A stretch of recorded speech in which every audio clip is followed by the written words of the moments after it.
an, vielleicht, dass es eine spannende.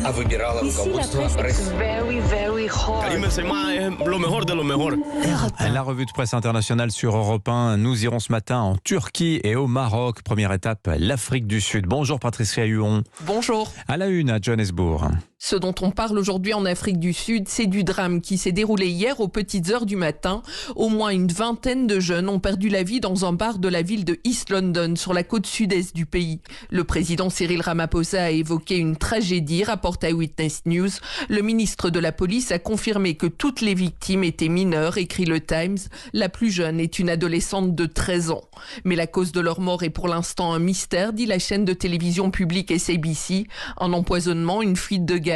Selon le Daily Dispatch, un journal local, les corps des victimes étaient éparpillés au sol, à travers des tables et sur des chaises, mais ne présentent pas de blessures visibles, ce qui semble écarter la piste d'une bousculade.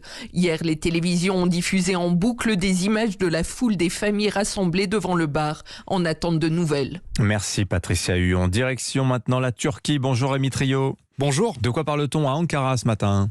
De la répression hier dans le centre d'Istanbul de la marche des fiertés, interdite depuis 2015 en Turquie. Quelques centaines de personnes ont tout de même réussi à défiler, selon le média de gauche Duvar, qui relève au moins 200 interpellations. Les forces de l'ordre présentes en nombre avaient bloqué les rues autour de la place Taksim, lieu symbolique des manifestations à Istanbul.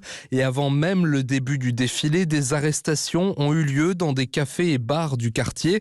Le quotidien Cumhuriyet rapporte que les policiers ont violemment repoussé les journalistes présents et que le photographe de l'AFP, Bülent Kılıç, reporter de guerre primé, a été menotté et placé en garde à vue.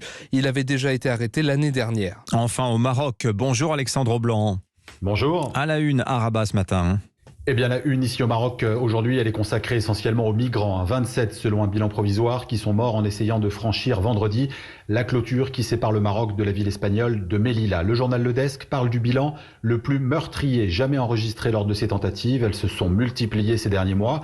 2000 subsahariens, certains armés de barres de fer, ont tenté de passer la frontière, raconte le quotidien aujourd'hui le Maroc, qui décrit des scènes de chaos et ajoute que 150 agents des forces de l'ordre ont été blessés, dont une cinquantaine côté espagnol. Le site Ennas souligne quant à lui l'absence de prise en charge rapide des migrants blessés et réclame l'ouverture d'une enquête, alors que Madrid a félicité Rabat pour sa coopération contre l'immigration illégale.